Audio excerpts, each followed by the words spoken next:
Dragon Ball Super manga is still stuck in the Future Trunks arc, for which majority of the fans lost interest in the manga version of this story. The series is just so ahead, it's kind of hard to remain interested in it. However, we got DBS chapter 23 recently and it's quite good. One reason to check out the manga version is because it's way gorier than the anime version, much more like Dragon Ball Z. I won't go through the entire manga, but I'll highlight some of the changes it has from the anime and some cool moments. I really like the part where Zamasu's arm gets blown off. It's a cool throwback to when Vegeta finally flashed Cell's arm, and just like Cell, Zamasu also regenerated it in no time. Also, they made it very clear that fused Zamasu is better than Super Saiyan Blue Goku and Vegeta in almost all the sectors of fighting. Both Goku and Vegeta failed to keep up with his speed, they couldn't even see him coming. This fight was quite different than the anime, and that's basically the reason you read the manga at this point, to see things play out in a slightly different way.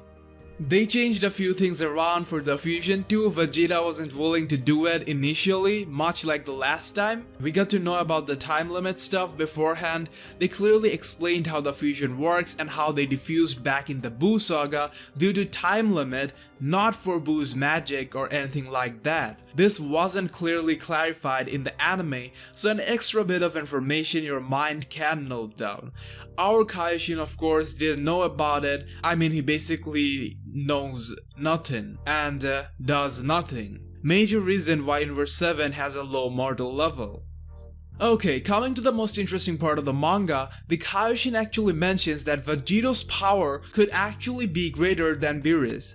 Now, some of you might find it shocking, but I completely agree with him. And I'm pretty sure Vegito is more powerful than Beerus. In a matter of fact, during the Future Trunks arc, I did a power ranking where Vegito was ranked 3rd while Beerus was ranked 4th. About 90% of the fans disagreed with me back then, but now with the Kaioshin pointing it out, I hope the situation would be different.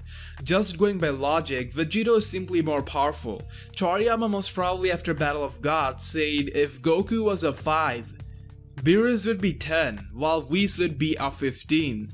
Since then, a lot has happened. Both Goku and Vegeta got an even more powerful SSB form, trained in the hyperbolic time chamber. In short, got stronger by many folds. At the very least, they would be like 7, while Beerus would more or less remain at the same level. Goku and Vegeta combining their powers after all that has happened without a question would surpass the power of Beerus. For some reason, Beerus got overrated by their fans, maybe because he was the first with such a huge power difference. However, having that said, even though Vegito is stronger than Beerus, he would still not be able to defeat him, as the form lasts for a very short time. Unless they can master it and last for a whole hour or even more, I don't see Vegito defeating Beerus, as Beerus is good enough to outlast the Vegito form. DBS is entering an entirely new league, and I think it's a matter of time before Goku and Vegeta surpasses Beerus even individually. That has to happen for this show to progress. Well, make sure to let me know your thoughts on this down below. Apart from that, in the manga, there were some other rather cool moments, like Zamasu attacking Goku and Vegeta with cubes that looked totally like Kachin metal from DBZ, the hardest metal. Also, since I didn't review the last manga chapter, I wanna mention that Vegeta got the Super Saiyan God form too, something that didn't happen in the anime as of yet.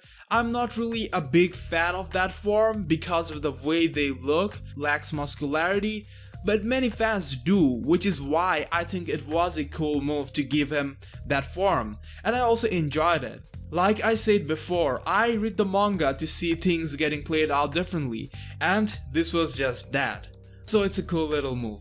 Overall, I have to say, Taro is really putting in a lot of effort to keep us entertained in the manga, which is way behind the anime at this point, and I think we should appreciate that. What do you think about all this? Comment your thoughts and opinion down below. See you in the next Dragon Ball Super video.